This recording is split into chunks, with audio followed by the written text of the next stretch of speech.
దేవునికి స్తోత్రం. దేవుని యొక్క పరిశుద్ధ నామములో ప్రభువునందు ప్రియ సహోదరి సహోదరులందరికీ నా వందనములు తెలియజేస్తున్నాను. క్రీస్తు తన స్వరక్తము చేత మనలను సంపాదించుకున్నాడు. ఆ ప్రభు అయిన క్రీస్తునందు మనలను కూడా ఆయన కనికరము చొప్పున ఆయన యందు జీవించే భాగ్యాన్ని దయచేసినందులకు దేవుని యొక్క పరిశుద్ధ నామానికి వందనాలు చెల్లిస్తూ, మీ అందరూ కూడా క్రీస్తును మీ హృదయముల్లో చేర్చుకొని క్రీస్తు వారిగా బ్రతకడానికి ప్రభు అనేకమైన లేఖనములను మనకు తెలియచేస్తూ ఉన్నాడు. కనుక మనందరం కూడా క్రీస్తు కొరకే బ్రతుకుదాం, క్రీస్తు నిమిత్తమే సాక్షార్థముగా జీవించాలని, తండ్రి ప్రేమను సద్వినియోగపరచుకోవాలని, మనకిచ్చిన ఈ చిన్న ఆయుష్కాలంలో సంపూర్ణులుగా తయారై దేవుని రాజ్యానికి వెళ్ళాలని, క్రీస్తుతో కూడా యుగయుగములు జీవించాలని ఆశతో బ్రతుకుదాం. ప్రభు అయిన తండ్రి ఈ యొక్క వీడియోలో ఒక చక్కని అంశాన్ని మనకు నేర్పిస్తాడు. ఒక మంచి అనుభవం మన జీవితంలో నేర్చుకొని మనము లేఖనములను విశేష జాగ్రత్తతోటి పరిశీలించుకుంటూ ప్రభువు వారిగా బ్రతుకుదాం. చూడండి, యెషయా గ్రంథం 11వ అధ్యాయం 1వ వచనం చదువుదాం. యెషయి మొద్దు నుండి చిగురు పుట్టును, వాని వేరుల అంకురము ఎదిగి ఫలించును అని ప్రవక్త అయిన యెషయా ద్వారా తండ్రి అయిన దేవుడు ఒక ప్రవచనాన్ని 1000 సంవత్సరముల క్రితమే బయలుపరిచి ఉన్నాడు. అయితే నేడు మనము దీన్ని క్షుణ్ణంగా నేర్చుకుంటా చాలా అవసరం. యెషయి మొద్దు నుండి చిగురు పుట్టును అన్నాడు కదా. యెషయి మొద్దు అని ఎందుకు చెప్పాడు? నిజంగా దీన్ని మనం చాలా జాగ్రత్తగా పరిశీలన చేసి నేర్చుకోవాలి. ప్రభు అయిన యేసుక్రీస్తు ఆయన దావీదు కుమారుడు అని క్రొత్త నిబంధనలో ఆయా సందర్భాల్లో మనం చూస్తాం. ఇక మరి ఈ యొక్క ప్రవచనము చూసినట్లయితే యెషయి మొద్దు నుండి చిగురు పుట్టును అంటున్నాడు. యెషయి మొద్దు ఏంటి? జాగ్రత్తగా ఆలోచించండి. అసలు దావీదు కుమారుడు అనబడుతున్న ప్రభు అయిన యేసుక్రీస్తు యెషయి మొద్దులో నుండి చిగురుగా వస్తాడు అని ప్రవక్త ఎందుకు తెలియచేస్తున్నాడు? తండ్రి యొక్క చిత్తమును మనం జాగ్రత్తగా గమనించినట్లయితే యెషయి అనే వ్యక్తి అసలు ఇతనుకున్న ప్రాముఖ్యత ఏంటి, ఇతని యొక్క వంశము, ఇతని యొక్క నీతి జాగ్రత్తగా మనం చూసినట్లయితే పరిశుద్ధుడైన తండ్రి లేఖనములలో ఒక అనుభవాన్ని జ్ఞాపకం చేస్తూ ఉన్నాడు. చూడండి, అసలు ఈ యొక్క యెషయిని గురించి మనము కొన్ని విషయాలు తెలుసుకొని ముందుకెళదాం. ఎందుకంటే యెషయిని మొద్దు అన్నాడు కదా. ఈ మొద్దు ఎందుకుంది? ఈ మొద్దు యొక్క ప్రాముఖ్యమైన ప్రాధాన్యత ఏంటి అని చూస్తే, చూడండి ఒకసారి రూతు గ్రంథం 4వ అధ్యాయం 18, 19 వచనాలు జాగ్రత్తగా చదువుకుందాం. పెరెస్సు వంశావళి ఏదనగా, పెరెస్సు హెస్రోనును కనెను, హెస్రోను రామును కనెను, రాము అమ్మినాదాబును కనెను, అమ్మినాదాబు నయస్సోనును కనెను, నయస్సోను సెల్మానును కనెను, సెల్మాను బోయజును కనెను, బోయజు ఓబేదును కనెను, ఓబేదు యెషయిను కనెను, యెషయి దావీదును కనెను అని మనకు ప్రత్యేకంగా ఒక చక్కని వంశావళితో కూడా ఈ యొక్క యెషయిని గురించి వ్రాయబడిన ప్రత్యేకమైన ఒక అనుభవం. మీ అందరికీ తెలుసు రూతును గురించి. మోయాబు స్త్రీ, ఆ మోయాబీరాలైన రూతు ఏ విధముగా బెత్లెహేంకు వచ్చిందో, తన అత్త అయిన నయోమితోటి కలిసి వచ్చిందో, ఆ యొక్క స్త్రీ బోయజునందు ఓబేదును కనినది. మీకు ఇదంతా మరి రూతు గ్రంథం అంతా దాదాపు అందరికీ తెలుసు, కానీ కనీసం అక్షర రూపకముగానైనా మనకి అందరికీ తెలుసు. మరి దానిలో ఉన్న భావాలు యుగ సమాప్తి వరకు చదువుకున్నా కానీ తరగనివి వ్రాయబడ్డాయి. కానీ ఇక్కడ ఏం చెప్తున్నాడు, బోయజు అను ఒక యూదుడు ఇతను ఓబేదును కన్నాడు. అయితే తల్లి చూస్తే మోయాబు స్త్రీ. గమనించండి మీరు, ఇక్కడ బోయజు ఓబేదును కనెను అని వ్రాయబడింది, తల్లి రూతు. ఆ పైన కొంచెం చదువుదాం. 17వ వచనం చూడండి. ఆమె పొరుగు స్త్రీలు నయోమి కొరకు కుమారుడు పుట్టినని చెప్పి అతనికి ఓబేదని పేరు పెట్టిరి. ఓబేదు అను ఒక పేరు ఎందుకు పెట్టారు? నయోమి కొరకు కుమారుడు పుట్టినని చెప్పి ఈ పేరు పెట్టారు. అతడు దావీదునకు తండ్రి అయిన యెషయి యొక్క తండ్రి అని చెప్పాడు. అంటే ఇతను ఏదో ఒక మధ్యలో ఏదో ఒక కథలాగా మనుషుల చేత కల్పింపబడిన పరిస్థితులు కావు. నా ప్రియ సహోదరి సహోదరులారా, ఈ లోకములో దేవతలు లేక భారతం, రామాయణం, భాగవతం ఇవన్నీ రకరకాలుగా చెప్తారు. వేదాలు అంటారు, ఉపనిషత్తులు అంటారు. చాలా చాలా మరి హిందువులు వారికి గ్రంథాలను తయారు చేసుకున్నారు. మనుష్యులు వాటిని తయారు చేశారు. మనుషుల యొక్క తెలివితేటలతో వ్రాయబడిన కథలే ఈనాడు అనేక మంది ప్రజలను నాశనం చేస్తూ ఉన్నాయి. ప్రస్తుత కాలంలో మరి యవనస్తులైన వాళ్ళందరూ కూడా వెర్రి పట్టినట్లు సినిమాలు చూస్తున్నారు కదా, సినిమాల వల్ల పాడైపోతున్నారు కదా. అందరూ సినిమా యాక్టర్స్ ఏది చేస్తే అది చేస్తున్నారు కదా. అలాగే పూర్వం చాలా చాలా తెలివి కలిగిన మేధావులు, శాస్త్రములు తెలిసిన వాళ్ళు, భాషలో ప్రవీణత కలిగిన వాళ్ళు ఏం చేశారంటే కొన్ని కథలు వ్రాసి వాటిని చక్కగా వినడానికి, లోకంలో సామెత కూడా ఉంది, వింటే భారతం వినాలి, తింటే గారెలు తినాలి అనేసనని చాలామంది వాడుతూ ఉన్న సామెత లాంటిది అది. అంటే వినటానికి అంత వినసొంపుగా ఉండే చక్కని కథలు అల్లారు. ఆ కథలను సినిమాల రూపంలోనూ లేకపోయినట్లయితే మనుషులు, మాటకారి మనుషులు, మరి చాలా చాలా బ్రతుకు తెరువుకు ఎన్నుకున్న మనుషులు వాళ్ళు ఈ కథల్ని బాగా మరి జనాలలోనికి తీసుకొచ్చారు. వీటి ద్వారా ప్రజలు మరి వాటిని దైవాలుగా కూడా ఆరాధించి మోసపోతున్న అజ్ఞానపు చీకటిలో ఉన్న ప్రజలను కూడా మనం చూస్తున్నాం.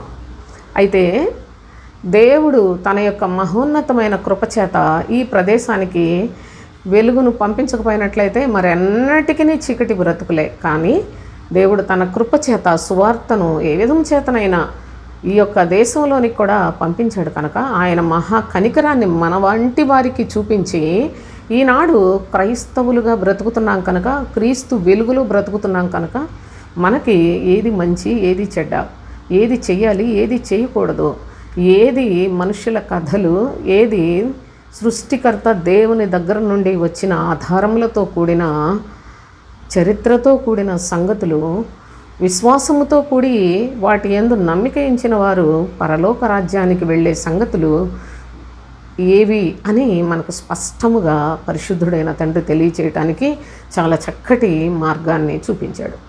అయితే ఈ యొక్క యెషయి కూడా ఆయన ఏదో ఆషామాషి మనిషి కాడు. మొద్దే ఆయన గురించి యెషయి మొద్దు అన్నాడు ప్రభు. ఎందుకు ఈ విధంగా అన్నాడు అని మనం జాగ్రత్తగా గమనిస్తే ఈ యెషయి అనే వ్యక్తి చాలా ప్రత్యేకమైన సుగుణములు కలిగిన వ్యక్తిగా కూడా మనం దేవుని సన్నిధిలో చూస్తాం. మీరు కొంత మట్టుకు ఈ దినాన యెషయిని గురించి ఆ మొద్దులో నుండి చిగురు రావడానికి గల కారణాన్ని కొంత మట్టుకు మనం గమనిద్దాం సోదరులారా. చూడండి, మొదటి సమూయేలు గ్రంథం. ఈ మొదటి సమూయేలు గ్రంథంలో ఎన్నో సంగతులు రాశాడు. కానీ ప్రత్యేకంగా మనం యెషయిని గురించి కొన్ని అనుభవాలు గమనిద్దాం. మొదటి సమూయేలు గ్రంథం 16వ అధ్యాయం మొదటి 5 వచనాలు చదువుకుందాం. అంతటా యెహోవా సమూయేలుతో ఇలాగ సెలవిచ్చాను, ఇశ్రాయేలీయుల మీద రాజుగా ఉండకుండా నేను విసర్జించిన సౌలును గూర్చి నీవెంతకాలము దుఃఖింతువు? అంతకు మునుపు రాజైన సౌలు ఇశ్రాయేలీయులను పరిపాలన చేస్తూ ఉన్నాడు. ప్రభు చేత అభిషేకింపబడిన వాడై దేవుని యొక్క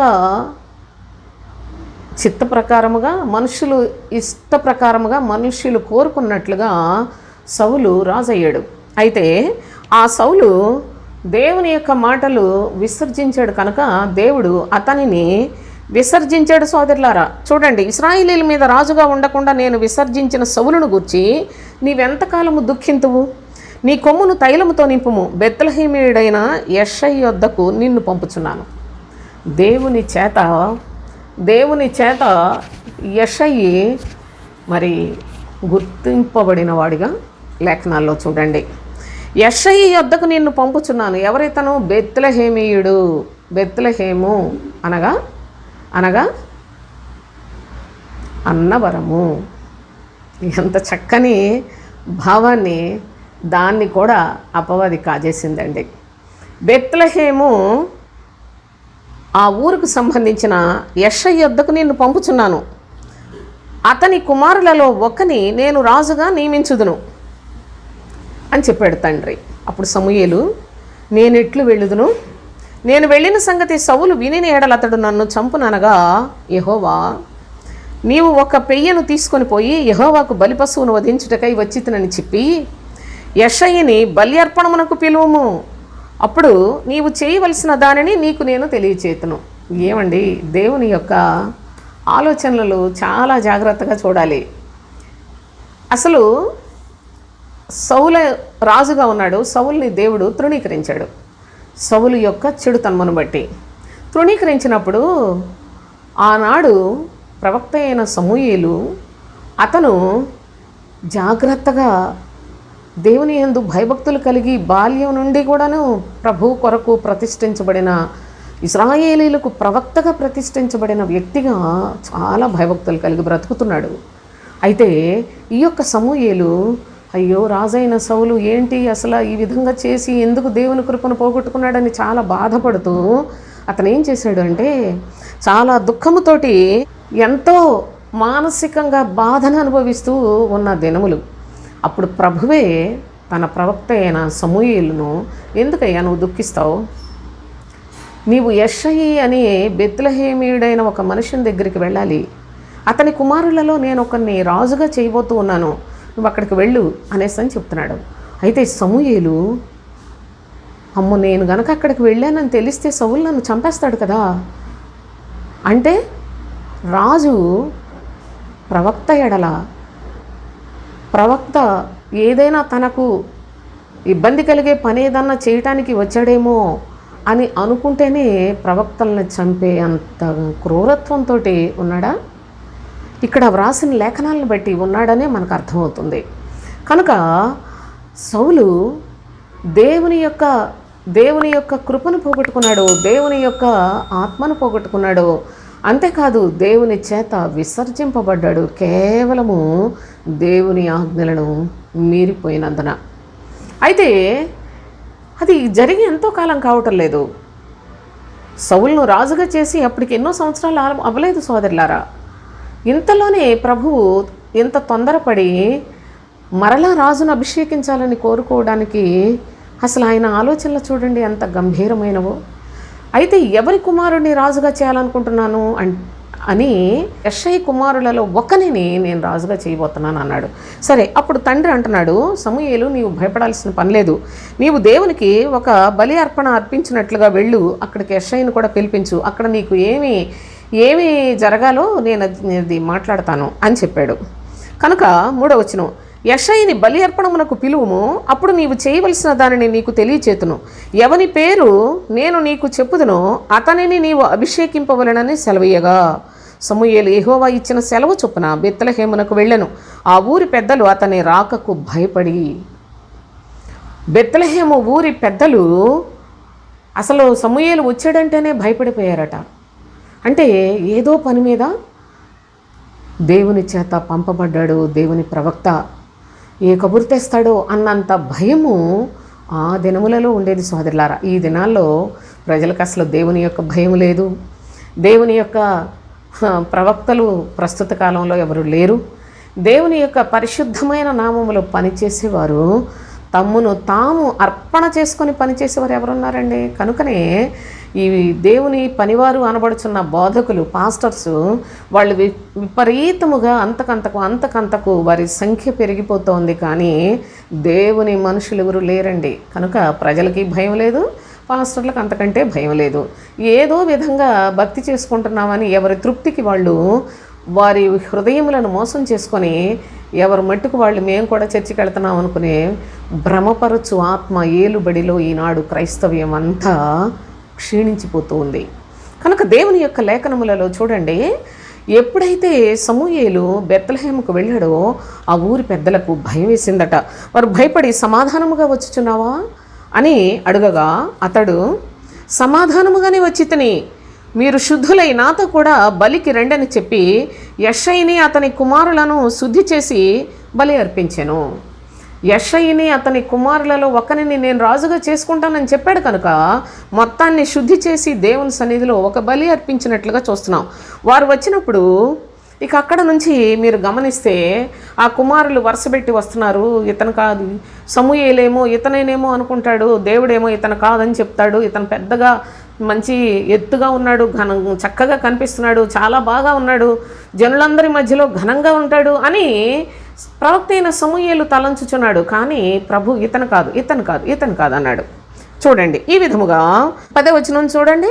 యెషయి తన 7 కుమారులను సమూయేలు ఎదుటికి పిలువగా సమూయేలు యెహోవా వీరిని కోరుకొనలేదని చెప్పి, ఈ 7 కుమారులను తీసుకొచ్చావు కానీ ప్రభు వీరిని కోరుకోలేదు అని, నీ కుమారులు అందరూ ఇక్కడ ఉన్నారా? 7 నీ కుమారులు, ఇంకెవరన్నా ఉన్నారా అని అడిగాడు. అడిగితే ఇంకా నువ్వు కడసారి వాడు ఉన్నాడు. ఇంకా కడసారి వాడు అంటే 7 వచ్చేసారు, కడసారి వాడు అంటే 8వ వాడు ఉన్నాడు అన్నట్లుగా చెప్తున్నాడు. అయితే వాడు గొర్రెలు కాయిచున్నాడని చెప్పాను. అందుకు సమూయేలు, నీవు వాని పిలువు నంపించుము, అతడిక్కడికి వచ్చే వరకు మనము కూర్చుందామని యెషయితో చెప్పగా అతడు వాని పిలువ నంపించి లోపలికి తోడుకొని వచ్చాను. అతడు ఎర్రని వాడును, చక్కని నేత్రములు గలవాడును, చూచుటకు సుందరమైన వాడునై ఉండెను. అతడు రాగానే ప్రభు అయిన తండ్రి సమూయేలుకు చెప్తున్నాడు, నేను కోరుకున్నవాడు ఇతడే, నీవు లేచి వానిని అభిషేకించుమని యెహోవా సెలవిచ్చి ఉన్నాడు. కాబట్టి దావీదు దేవుని చేత ఆయన కోరుకొని ఆయన చేత అభిషేకం పొందిన వాడై ఉన్నట్లుగా చూస్తున్నాం. కానీ అభిషేకించింది దేవుని ప్రవక్త అయిన సమూయేలు. దేవుని ప్రవక్త ఎందుకు ఇంకా అక్కడ? మరి దేవుడే డైరెక్ట్గా అభిషేకించవచ్చు. దేవుడు డైరెక్ట్గా చేయడు సోదరులారా. తన సేవకులను, తన పనివారిని, తన యొక్క ప్రవక్తలను, తన అపోస్తుల ద్వారానే దేవుడు ఈ లోకమందు తన కార్యములు జరిగించాడు. ఇక ప్రస్తుత కాలంలో కూడా క్రీస్తునందు విశ్వాసం ఉంచిన వారి ద్వారా పని చేయించుకుంటున్నాడు. సరే, ఇక్కడ మనం ఈ యొక్క అనుభవంలో చూస్తే యెషయి కుమారులలో ఒక్కడైన దావీదు. ఈ దావీదు అక్కడికి వచ్చారు వరుసపెట్టి. మొదటిగా తన అన్నయ్యలందరూ వచ్చారు, కానీ వాళ్ళలో ఎవరిని దేవుడు కోరుకోలేదట. ఆ కడసారి వాడైన దావీదు, గొర్రెలు కాస్తున్న దావీదును అతను కూడా పిలువనంపించమన్నప్పుడు అతను చూచి సమూయేలుతో ప్రభు చెప్తున్నాడు, ఇతనే నేను కోరుకునేవాడు అని. కనుక నా ప్రియ సహోదరులారా, దావీదును కనిన యెషయి చాలా చాలా యోగ్యత కలిగిన వాడు, కానీ మొద్దు అని వ్రాయబడింది. యెషయి మొద్దు అని వ్రాయబడిన ఈ యొక్క అనుభవాన్ని మనం ఇంకా కొంచెం ముందుకు వెళితే ఇంకా బాగా అర్థమవుతుంది. చూడండి, 1 సమూయేలు గ్రంథంలో 17వ అధ్యాయం 55వ వచనం నుంచి చదువుదాం. సౌలు దావీదు ఫిలిష్తీయునికి ఎదురుగా పోవుట చూచినప్పుడు తన సైన్యాధిపతి అయిన అబ్నేరును పిలిచి, అబ్నేరు, ఈ యవనుడు ఎవని కుమారుడని అడుగగా, ఫిలిష్తీయుడైన గొల్యాతు మీదకి వెళ్ళడం చూసి సౌలు చాలా ఆశ్చర్యపోతూ ఉన్నాడు. సౌలు రాజుగా ఉన్నాడు. అతని రాజ్యములో అతని సైన్యాధిపతి, అతని యొక్క సైన్యము, ప్రజలు ఎంతోమంది ఉన్నారు. కానీ ఎవరికి గొల్యాతు మీదకు వెళ్ళడానికి ధైర్యం లేదు కదా. అయితే రాజైన దావీదు అతను ఇంకా యవనస్తుడుగా ఉన్నప్పుడు అతను గొర్రెలు కాసేటప్పుడే ప్రభు అభిషేకించాడు కదా. చూడండి, ఈ దావీదును చూచి సౌలు అడుగుతున్నాడు తన సైన్యాధిపతితో, అబ్నేరు, ఈ యవనుడు ఎవని కుమారుడని అడుగగా, అబ్నేరు, రాజా నీ ప్రాణముతోడు నాకు తెలియదనెను. అంటే నిజంగా ముమ్మాటికి అసలు నాకు తెలియదు అని చెప్పాడు. అందుకు రాజు, ఈ పడుచువాడు ఎవని కుమారుడో అడిగి తెలుసుకోమని అతనికి ఆజ్ఞ ఇచ్చాను. దావీదు ఫిలిష్తీయుని చంపి తిరిగి వచ్చినప్పుడు అబ్నేర్ అతని పిలుచుకొని పోయి ఫిలిష్తీయుని తల చేతనుండగా అతని సౌలు దగ్గరకు తోడుకొని వచ్చాను. సౌలు అతనిని చూచి, చిన్నవాడా నీవెవని కుమారుడు అని అడుగగా, దావీదు అంటున్నాడు, నేను బెత్లెహేమీయుడైన యెషయి అను నీ దాసుని కుమారుడనని ప్రత్యుత్తరం ఇచ్చాను. చూసారా, బెత్లెహేమీయుడైన యెషయి అను నీ దాసుని యొక్క కుమారుడను అని చెప్పాడు. వారి యొక్క వినయం చూడండి, వారి యొక్క విధేయత చూడండి. అప్పటికే దావీదు ప్రవక్త ద్వారా అభిషేకము కూడా పొంది ఉన్నాడు కదా. కానీ ఎంత వినయముతో, ఎంత విధేయతతో రాజు దగ్గర ప్రత్యుత్తరం చెప్పాడు చూడండి. రాజు పిలిచిన విధానం కూడా చూడండి, చిన్నవాడా అని సంబోధించాడు.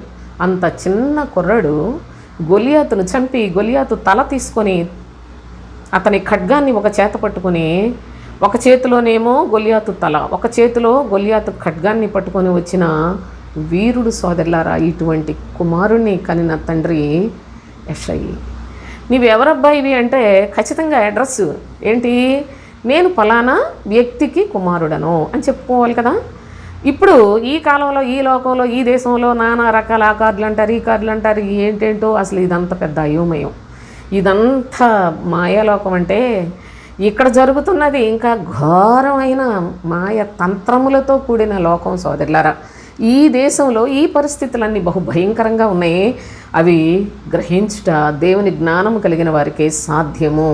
మామూలుగా ఏదవుతుంది, ఏదో తింటున్నాం, ఉంటున్నాం, వెళ్ళిపోతున్నాం అనుకున్నట్లుగా కాదు. ప్రత్యేకించబడి రాజ్యము, రాజు లేక దేవునితో కూడా మన యొక్క జీవితము చాలా చాలా జ్ఞానయుక్తమైందిగా సమస్తమైన విషయాలు తెలుసుకోవాలి. మన ముందున్న మన యొక్క పితరులైన వాళ్ళందరూ కూడా చాలా పౌరుషం కలిగిన వాళ్ళు, చాలా బలవంతులు. ఎలాంటి పరిస్థితులకైనా సరే వాళ్ళు ఎక్కడ తలవంచని అలాంటి భక్తులు, సాక్షులు సమూహముగా మన చుట్టూ ఉన్నారు. కనుక సోదరులారా, మనం చాలా విషయాలు నేర్చుకోవాల్సిన వారమై ఉన్నాం. లేకుంటే ఈ సాతాను, ఈ లోకాన్ని పరిపాలన చేస్తున్న సాతాను వాడి మనుషులను అర్థం చేసుకున్నట్టు కానీ, వారి యొక్క ఆలోచనలను జయించుట కానీ, వారి యొక్క మాయా తంత్రములను తెలుసుకున్నటకు కానీ మనం శక్తి చాలదు. కనుక ప్రతి విషయాన్ని కూడా లేఖనాలలో తండ్రి మనకు చాలా స్పష్టంగా వ్రాయించి పెట్టాడు విశ్వసించిన వారికి. అందుకే చెప్తాడు, విశ్వసించిన వారు ఎప్పుడు కూడా సిగ్గుపడరు, కలవరపడరు సోదరులారా. ఎందుకంటే వారి యొక్క మూలరాయి క్రీస్తు అయి ఉంటాడు. సరే, ఇక్కడ ఈ యొక్క భాగంలో చూసినట్లయితే ఈ యెషయి కుమారుడు అని ప్రత్యేకంగా మనకి ఇక్కడ తెలియచేస్తున్నాడు. మొదటి సమూయేలు 20వ అధ్యాయంలో కూడా చూడండి, 20వ అధ్యాయం 27వ వచనం నుంచి చదువుకుందాం. అయితే అమావాస్య పోయిన మరునాడు అనగా 2వ దినమున దావీదు స్థలములో ఎవడునూ లేకపోవుట చూచి సౌలు, నిన్నయు నేడును యెషయి కుమారుడు భోజనమునకు రాకపోవుట ఏమని యోనాతాను అడగగా, ఎప్పుడైతే దావీదు మరి గొలియాతును చంపేశాడో ఆ తర్వాత దావీదు యొక్క పోరాటాన్ని, అతని యొక్క శక్తిని, సామర్థ్యాన్ని, దేవుని ఎడల అతనికి ఉన్న విశ్వాసాన్ని కొంతమట్టుకు సౌలుకి అర్థమయ్యి తన యొక్క భోజనపు బల్ల యొద్ద స్థలం ఇచ్చాడు. ఆ భోజనపు బల్ల దగ్గర చూస్తున్నాడు, టైం చూసుకుంటున్నాడు, ఎప్పుడు ఈ దావీదుని చంపేద్దామా అని. ఎందుకు మీకు అన్ని విషయాలు తెలుసు. దావీదు 10,000 కొలది, సౌలు 1000 కొలది అని కన్యకలందరూ కూడా పాడుతుంటే తట్టుకోలేకపోయాడు. చిన్నవాడా అని సంబోధించిన ఈ సౌలు ఆ తర్వాత నన్ను తక్కువ చేసి ఈ దావీదుని ఎక్కువ చేశారు కదా, కాబట్టి ఎప్పటికైనా నాకు ఇతను తలనొప్పే, ఇతను చంపేయాలి అనే ఒక దుర్బుద్ధి దేవుని చేత అభిషేకము పొందిన సౌలు తన అభిషేకాన్ని పోగొట్టుకొని దేవుని యొక్క అతి ప్రియమైన దావీదును అనగా దేవుని చేత అభిషేకింపబడిన దావీదును చంపటానికి మరి ఒక పిచ్చివాళ్ళలాగా బ్రతుకుతున్న పరిస్థితులు సోదరులారా. కనుక ఆ సందర్భంలో అంటున్నాడు, ఏంటి నిన్న రాలేదు, ఈరోజు కూడా రాలేదేంటి యెషయి కుమారుడు అంటున్నాడు. దావీదని తెలుసు కదా, దావీదని అతనికి తెలుసు, కానీ దావీదని సంబోధించట్లేదు. అక్కడ దావీదు అనటానికి కూడా ఇష్టం లేనంత బాధలో ఉన్నాడు. మీకు అర్థమవుతుందో లేదో. కనుకనే ఇతను అంటున్నాడు, నిన్నయు నేడును యెషయి కుమారుడు భోజనమునకు రాకపోవుట ఏమని యోనాతాను అడుగుతున్నాడు. కనుక యెషయి కుమారుడు దావీదు అనే విషయాన్ని చాలా మరి స్పష్టంగా లేఖనములలో మాటి మాటికి ఎందుకు సంబోధిస్తున్నాడు అనే విషయాలను మనకు దృఢపరచడానికి తండ్రి అయిన దేవుడు ఈ లేఖనాలన్నీ మరి పరిశుద్ధ గ్రంథంలో దాచిపెట్టాడు సోదరులారా. మరి యొక్క అనుభవాన్ని 22వ అధ్యాయం, మొదటి సమూయేలు గ్రంథం 22వ అధ్యాయంలో మొదటి 4 వచనాలు చదువుకుందాం. దావీదు అక్కడ నుండి బయలుదేరి అదుల్లాము గుహలోనికి తప్పించుకొని పోగా అతని సహోదరులను అతని తండ్రి ఇంటి వారందరూ ఆ సంగతి విని అతని యొద్దకు వచ్చిరి. చూడండి, దావీదును చంపటానికి సౌలు వేట మొదలుపెట్టాడు. కానీ దావీదు తప్పించుకొని తిరుగుతున్న పరిస్థితులు. అయితే ఆ విధముగానే దావీదట ఒక గుహలోనికి తప్పించుకొని పోగా ఈ పలానా చోట ఉన్నాడని దావీదు యొక్క తల్లిదండ్రులకు అతని సహోదరులకు తెలిసినప్పుడు వాళ్ళు ఏం చేశారంటే అతని సహోదరులను అతని తండ్రి ఇంటి వారందరూ ఆ సంగతి విని అతని యొద్దకు వచ్చిరి. మరియు ఇబ్బంది గల వారందరూ, అప్పులు చేసుకుని వారందరూ, అసమాధానముగా నుండి వారందరూ అతని యొద్ద కూడుకొనగా అతడు వారికి అధిపతి ఆయను. అతని యొద్దకు ఎక్కువ తక్కువ 400 మంది వచ్చి ఉండిరి. తరువాత దావీదు అక్కడ నుండి బయలుదేరి మోయాబులోని మిస్పేకు వచ్చి, దేవుడు నాకు ఏమి చేయనది నేను తెలుసుకుని వరకు నా తల్లిదండ్రులు వచ్చి నీ యొద్ద నుండనిమ్మని మోయాబు రాజుతో మనవి చేసి, నా తల్లిదండ్రులను కొంతకాలం నేను ఏ విధంగా నా పరిస్థితులు ఎలా ఉంటాయో తెలియదు, నా తల్లిదండ్రులను కొద్ది కాలం నీ దగ్గర భద్రంగా ఉంచమని మోయాబు రాజుతోటి మనవి చేసుకున్నాడట.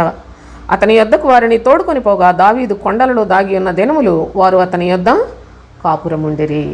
మోయాబు రాజు దగ్గరైనా కాపురం ఉండటానికి దావీదు తల్లిదండ్రులకు ఒక అవకాశం దొరికింది. కానీ దేవుని యొక్క మనుషులు దేవుని యొక్క సముఖములో బ్రతకటానికి వారికి వీలు లేనంత కఠినమైన పరిస్థితులు అనుభవించుచున్న దావీదు ఆ సమయంలో కూడా తన తల్లిదండ్రుల విషయమై ఎంత శ్రద్ధ తీసుకున్నాడో చూడండి. అప్పటికి యెషయి బ్రతికే ఉన్నాడు అని మనకి ఇక్కడ అర్థమవుతుంది కదా.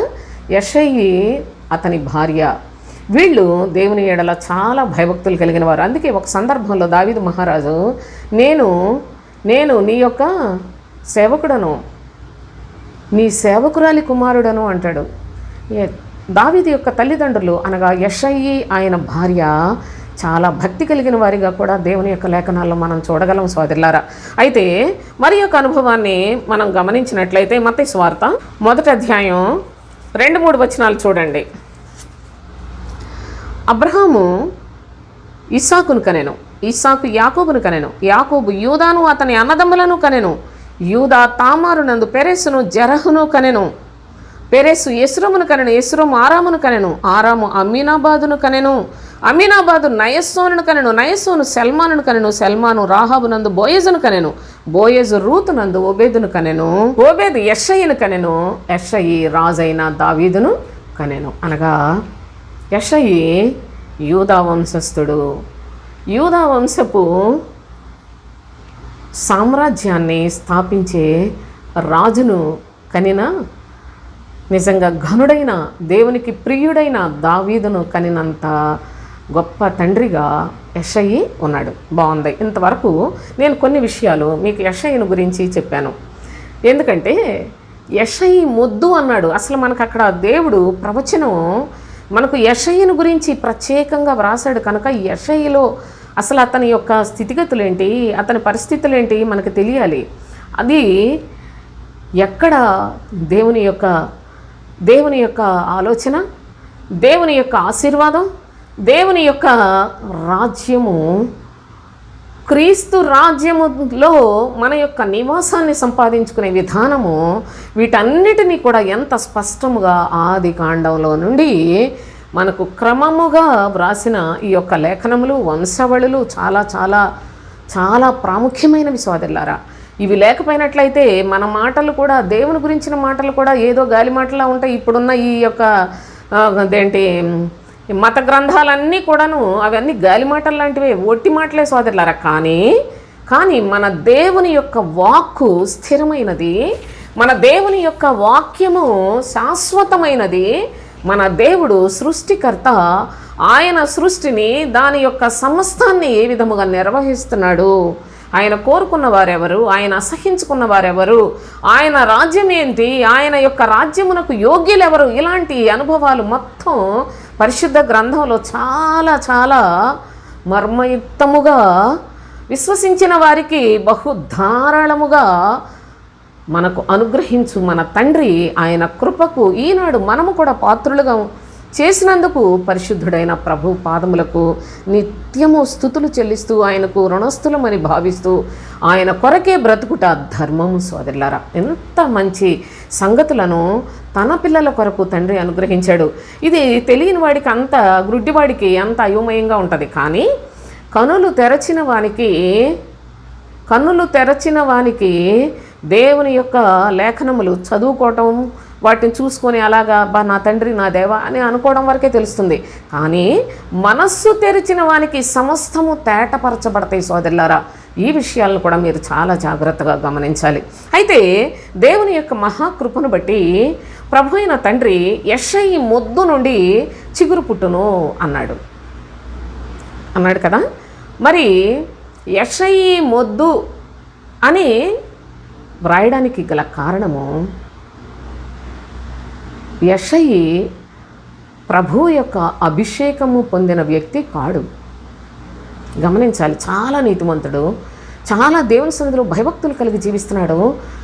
కానీ దావీదు, మనకు లేఖనాల్లో దావీదు కుమారుడా మమ్మల్ని కరుణించు అని ప్రభువును పిలుస్తున్నారు. దావీదుకు దేవుడు చాలా చాలా ప్రమాణాలు చేశాడు. పరిశుద్ధ గ్రంథాలు విస్తారంగా వ్రాసిపెట్టాడు. దావీదు సూర్య చంద్రులు ఉన్నంత వరకు కూడా అతని యొక్క సింహాసనము శాశ్వతము అని వ్రాసిపెట్టాడు. కానీ యెషయి మొద్దుగా అనగా ప్రభు యొక్క అభిషేకము లేనివాడిగా చూస్తాం. కానీ దావీదు అసలు దేవుని చేత అభిషేకం పొందిన వ్యక్తి అండి. దావీదు యెషయి కుమారులలో చివరివాడైనప్పటికీ, అంతమంది బాగా కనిపిస్తున్నప్పటికీ వాళ్ళెవరిని ప్రభు కోరుకోలేదు. నరులు లక్ష్య పెట్టినది నేను లక్ష్య పెట్టనని చెప్పాడు. అయితే దేవాతి దేవుడు మన పితరుడైన దావీదు అనగా ఈనాడు మనలను కూడా యూదులతో సమాన వారసులుగా చేసే ఒక అర్హతలోనికి తీసుకెళ్ళాడు. నేను మీకు అది నెక్స్ట్ వీడియోలో, ఆ తర్వాత వీడియోలో చెప్తాను సోదరులారా. అంటే ఇంత గొప్ప కృపలను తండ్రి అయిన దేవుడు మనకు అనుగ్రహించి ఉన్నాడు కనుక దావీదు తండ్రి యెషయి అతనిలో నుండి ఏ విధముగా క్రీస్తు యేసు యొక్క వంశావళి రాబోతూ ఉందో తెలియచేయటానికి తండ్రి అయిన దేవుడు యెషయి మొద్దు నుండి చిగురు పుట్టును అని తెలియచేశాడు. యెషయి మొద్దులో చిగురు అనగా మీకు చాలా చక్కగా వ్రాస్తాడు.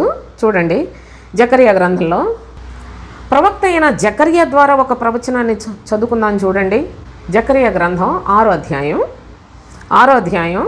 12వ వచనం నుండి. అతనితో ఇట్లనము, సైన్యములకు అధిపతి యెహోవా సెలవిచ్చినదేమనగా, చిగురు అను ఒకడు కలడు, అతడు తన స్థలములో నుండి చిగుర్చును, అతడు యెహోవా ఆలయము కట్టును. చిగురు అంటే అతడ. మనం మామూలుగా ఒక చెట్టు దగ్గరికి వెళ్ళి నిలబడి చిగురుకు వస్తే దాన్ని ఏమంటాం? చిగురు అంటాం.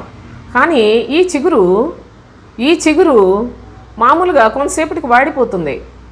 యెషయి మొద్దు నుండి వచ్చే చిగురు యొక్క ప్రత్యేకత ఏంటంటే, చూడండి, చిగురు అని ఒకడు కలడు, అతడు తన స్థలములో నుండి చిగుర్చును, అతడు యెహోవా ఆలయము కట్టును. నేను కొన్ని సందర్భాల్లో దేవుని యొక్క మాటను కాస్త సాగదీసినట్లో లేకుంటే కొంచెం నొక్కి పెట్టినట్లో చదవటం చేస్తూ ఉంటాను. అది నాకు ఒకవేళ వినేవాళ్ళకి ఏమైనా ఇబ్బంది ఏమో నాకు తెలియదు, కానీ అక్కడ చాలా భావం ఉంటుంది సోదరులారా. అందు నిమిత్తమే మీరు కూడా కాస్తంత విసుక్కున్నా జాగ్రత్తగా చూస్తారని నా ఆశ. చూడండి, అతడు యెహోవా ఆలయము కట్టును, అతడే అన్నాడు. మళ్ళీ చూడండి, యెహోవా ఆలయమును కట్టును. ఎందుకు 2 సార్లు రాశాడు? చూడండి, అతడు ఘనత వహించుకొని సింహాసనాసీనుడై ఏలును. సింహాసనాసీనుడై అతడు యాజకత్వము చేయుచుండగా ఆ ఇద్దరికి సమాధానకరమైన యోచనలు కలుగును. మరి ఎంత రహస్యంగా ఉంది ఈ మాట. చిగురు అని ఒకడు కలడు అన్నాడు. చిగురు అంటే ఒకడు అని అర్థమా? నా ప్రియ సహోదరి సహోదరులారా, యెషయి మొద్దు నుండి వచ్చే ఈ చిగురు ఏదో మొద్దులో నుండి వచ్చిందంట చిగురు. ఏ మొద్దైనా కానీ ఎక్కడైనా మనం చూస్తే అలాగా చిగురు పెడుతుంది కదా, ఆ విధముగానే ఇది కూడా ఏదో చిగురు అనుకోమాకండి. ఈ చిగురు చాలా చాలా ఘనత కలిగిన చిగురు. చిగురు అని ఒకడు కలడు, అతడు తన స్థలములో నుండి చిగుర్చును. అతడు తన స్థలములో నుండి చిగుర్చును. తన స్థలం అంటే బెత్లెహేములో నుండే చిగురుస్తాడు. బెత్లెహేమీయుడైన యెషయి మొద్దు నుండి వచ్చిన ఈ చిగురు బెత్లెహేములో నుండే, యూదయా దేశపు బెత్లెహేమా, యూదా ప్రధానులలో నీవెంత మాత్రము అల్పమైన దానవు కావు. ఇజ్రాయేలను నా జనులను ఏలువాడు నీలో నుండి వచ్చును అని ప్రవచనాలండి. అతడు తన స్థలములో నుండి చిగుర్చును అనగా తన స్థలము బెత్లెహేము. బెత్లెహేము అనగా నేను ఇందాకే మొదట్లోనే చెప్పాను మీకు దాని భావం అన్నవరము అని. అన్నవరము అని మన ప్రభువు పుట్టిన ప్రదేశానికి పెట్టుకుంటే అపవాది అయ్యి బాబోయ్ మనం కూడా ఒక పేరు పెట్టేస్తే సరిపోద్దని అన్నవరం అని పేరు పెట్టింది. అన్నవరం పుణ్యక్షేత్రం. నా ప్రియ సహోదరి సహోదరులారు, ఫోన్లో ఏదోటి పెట్టుకునేవండి, ఎవరిష్టం వాళ్ళది. లోకములో మనుషులు అధికారులు ఎవరిష్టాన్ని వాళ్ళు నెరవేర్చుకుంటారు. కానీ మన తండ్రి చిత్తమే వేరు, మన తండ్రి మహిమ వేరు, ఆయన రాజ్యం వేరు, ఆయన ప్రజలు వేరు, ఆయన యందు విశ్వాసం ఉంచిన పరిశుద్ధుల పరివారమే వేరు. అసలు అది ఈ లోకానికి సంబంధించిన మ్యాటరే కాదు సోదరులారా. కనుక దేవుని యొక్క లేఖనములు మీరు జాగ్రత్తగా చూస్తే అతడు తన స్థలములో నుండి చిగురుస్తాడట. అంతేకాదు అతడు యెహోవాకు ఆలయము కడతాడట. ఈ చిగురు యొక్క ప్రత్యేకత ఏంటంటే యెహోవాకు ఆలయము కట్టును. యెహోవాకు ఆలయము అంటే ఈ దేవాలయమును పడగొట్టండి 3 దినాల్లో కట్టేస్తానన్నాడు. చూసారా? యెరూషలేము దేవాలయమును గురించి ప్రభువైన యేసుక్రీస్తు యోహాను సువార్త 2వ అధ్యాయంలో మీరు చదువుకుంటే ఈ ఆలయాన్ని పడగొట్టండి 3 దినాలు లేదనా నువ్వు కడతావా? ఇది 46 సంవత్సరాలు కట్టారు అన్నారు అక్కడ. అయితే ప్రభు తన శరీరమును దేవాలయమును గూర్చి ఆ మాట చెప్పాడు. ఇంకా గమనించండి, సంఘము అంటే ఆలయము. సంఘము అనేది ప్రభు యొక్క శరీరము. ఆయన తన శరీరమును దేవాలయమును కట్టాడు సోదరులారా. అనగా యెహోవాకు ఆలయమును కట్టాడు. ఆ ఆలయము పరిశుద్ధ దేవుని యొక్క సింహాసనం ఉండే ఆలయము. ఆ పరిశుద్ధ దేవుని ముఖదర్శనం చేసుకునేది పరిశుద్ధ ఆలయము. చర్చీలు పెట్టి ఈ రోజున ఎక్కడ పడితే అక్కడ మందలుగా చర్చీలు కట్టడం, వాటికి ఇష్టానుసారంగా మనుషులు కుక్కల్లాగా అడుక్కు తినే పరిస్థితుల్లాగా చందాలు దన్నుకోవటం అని అదే ఎంత రొచ్చు చేశారండి క్రైస్తవ్యాన్ని. ఎంత విలువైంది, సృష్టిలోనే ఇంతకన్నా విలువైన సంగతులు లేవు సోదరులారా. కానీ ఈనాడు అబద్ధ బోధకులు ఇందులో ప్రవేశించి అబద్ధానికి మూల పురుషుడైన అపవాది యొక్క అడుగుజాడల్లో ఈ దొంగ బోధకులందరూ చొరబడిపోయి ప్రభు యొక్క సన్నిధిలోనే, ప్రభు నామములోనే ప్రభు యొక్క పిల్లలను మోసం చేయడానికి బయలుదేరిపోయి ఆలయాలు కట్టేస్తున్నారు. అవి ఆలయాలు కాదు. నేను ఇప్పటికి ఎన్నిసార్లు చెప్పుకుంటాను, వినేవాళ్లకు విసుగు పుట్టొచ్చు. కానీ సత్యమును ఎంతగా చెప్తే అంత మంచిదని నా భావన. అయితే చూడండి, ఎంత మోసకరమైన దొంగలు ప్రభు నామములో చొరబడిపోయి అందరూ ఆలయాలని కడుతున్నారు సోదరులారా. ఇవన్నీ దొంగల గుహలో, ఇవన్నీ కూడా పాతాళ లోక ద్వారములు. ఇంకా మిగతాయి బోళ్ళు చెప్పాను, ఇప్పుడు ముందుకెళ్ళిపోదాం. అయితే ఆయన చిగురు అను ఒకడు యెహోవాకు ఆలయము కడతాడు, ఆయనే యెహోవా ఆలయమును కట్టును అని తర్వాత అంటున్నాడు. అతడు ఘనత వహించుకొని సింహాసనాసీనుడై ఏలును. ఎవరండి ఏలుబడి చేసేది? లోకాన్ని అపవాది ఏలుబడి చేస్తుంది ప్రస్తుత కాలంలో. కానీ అపవాదికి పర్మిషన్ ఇచ్చింది కూడా ప్రభువే. ఈ అపవాది దాని యొక్క అధికారాన్ని కొట్టివేసే ఒక దినాన్ని ఏర్పాటు చేసిన వాడు కూడా తండ్రి. ఆ తండ్రి ఏర్పాటు చేసిన దినం వరకు ఈ సాతానుడు ఈ లోకాన్ని ఏలుబడి చేస్తాడు. కానీ వీడు కూడా సోదరులారా, వీడి మనుషులు మొత్తం అందరినీ కూడా సర్వనాశనం చేసి చివరికి రాజ్యము యెహోవాదే. క్రీస్తు రాజ్యములో సదాకాలము జీవించే అలాంటి ఘనత తన వారికి తండ్రి ఏర్పాటు చేశాడని ఏనాడో చెప్పాడు. ఇవాళ కొత్తగా చెప్పుకోవాల్సిన మాటలు కూడా కావివి. ఏనాడో ప్రవక్తల ద్వారా ప్రభు చెప్పించాడు.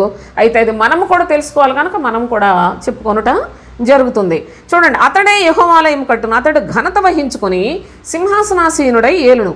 సింహాసనాసీనుడై అతడు యాజకత్వము చేయగా, చూడండి, సింహాసనాసీనుడై అతడు యాజకత్వము చేయగా. అందుకే మన ప్రభు న్యాయ సింహాసనాసీనుడైన రాజు. రెండవది ఏంటో తెలుసా? యాజకుడు. అనగా సమస్తమైన జనుల కొరకు ఆయన తన్ను తానే అర్పణ చేసుకొని విశ్వసించిన ప్రతివారు సిలువ యందు నిదానించి చూచి ప్రభు అయిన క్రీస్తును అంగీకరించిన ప్రతివారు కూడా ప్రధాన యాజకుని ఆయన యొక్క అధీనములో బ్రతుకుతున్నవారే. మన ప్రభువు మొదటిగా రాజు, రెండు యాజకుడు. చూడండి, గమనించండి. అందుకే ఇక్కడ చెప్తున్నాడు, న్యాయ సింహాసనాసీనుడై అతడు యాజకత్వము చేయగా ఆ ఇద్దరికి అన్నాడు. అనగా రెండు పోస్టులు చేశాడు ప్రభు. ఒకటి రాజు, రెండు యాజకుడు. సింహాసనాసీనుడై అతడు యాజకత్వము చేయగా ఆ ఇద్దరికి, సింహాసనాసీనుడు అనగా రాజు, యాజకత్వము చేస్తున్నాడు అనగా ప్రధాన యాజకుడు.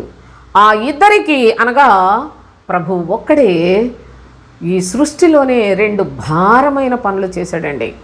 రెండు ఘనత కలిగిన పనులు చేశాడు సోదరులారా. మొదటిగా రాజును, రెండవదిగా యాజకత్వమును కూడా చేసి ఆ ఇద్దరికి సమాధానకరమైన యోచనలు కలుగును అని తెలియచేశాడు. ఈ సమాధానకర్త, అందుకే ప్రవక్త చెప్పిన ఈ మాటలను ప్రత్యక్షంగా అపోస్తుడైన పౌలు మనకు క్రొత్త నిబంధనలో చాలా తేటగా తెలియచేశాడు. నీతికి రాజనియు తర్వాత సమాధానమునకు రాజనియు అనగా షాలేము రాజు అనియు పేరు పెట్టి ఆయనే మనకు సరిపోయిన ప్రధాన యాజకుడు అని చాలా చక్కగా వివరించి వ్రాస్తాడు అపోస్తుడైన పౌలు హెబ్రీయులకు రాసిన పత్రికలో. ఈ ప్రధాన యాజకుడే మనకు సరిపోయిన వాడు అంటాడు. కనుక ఈ ఇద్దరు సమాధానకరమైన యోచనలు కలిగి ప్రజలను ఏలుబడి చేసే ఆ ఘనమైన రాజ్యంలోనికి మనలను పౌరులుగా చేయుటకు ఇన్ని సంగతులు మనకు బోధిస్తూ ఉన్నాడు. దేవునికి స్తోత్రం. కనుక దేవుని యొక్క శ్రేష్టమైన నామంలో ప్రభు అయిన తండ్రి తెలియచేస్తున్నాడు, యెషయి మొద్దు నుండి చిగురు పుట్టును. ఈ చిగురు సాధారణమైన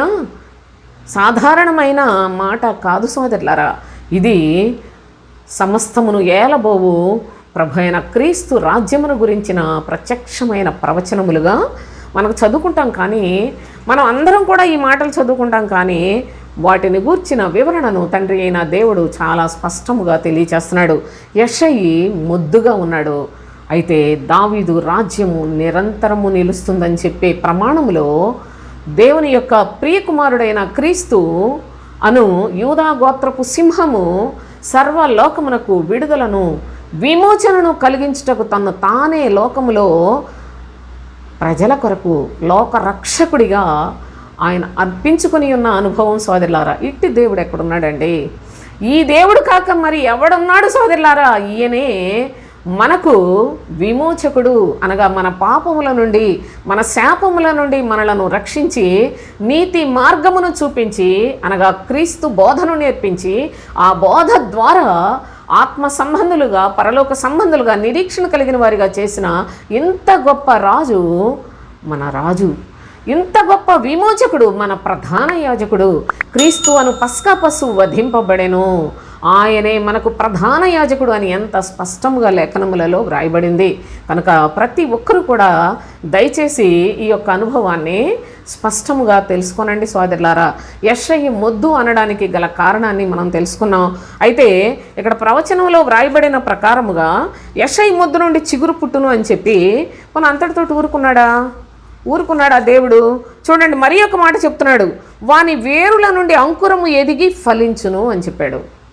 వాని వేరుల నుండి అంకురము ఎదిగి ఫలించును అన్నాడు. దీని గురించి మరి నెక్స్ట్ వీడియోలో తేటగా మీకు నేను తెలియచేస్తాను. దయచేసి ఈ యొక్క లేఖనములను పూర్తిగా చూడండి సోదరులారా. సగం సగం చూసి సగం సగం భక్తుల్లాగా చివరికి నష్టపోవద్దని నేను మిమ్మల్ని వేడుకుంటూ ఉన్నాను. జాగ్రత్తగా చూడండి, కొంతమందికైనా సహాయం చేయండి. లేఖనములను కొంతమందికైనా మీ నోటితోనైనా తెలియచేయండి. కనీసం పోనీ ఈ వీడియో షేర్ చేయటం మీకు ఇష్టం లేకపోతే మీ నోటితో చెప్పండి సోదరులారా. ఆ విధంగానైనా మీరు ప్రభువుకు సహకారులుగా ఉన్నట్లయితే మీ ఆత్మీయ జీవితంలో మీకు కూడా మేలు కలుగుతుంది, మీకు కూడా పరిశుద్ధత వస్తుంది.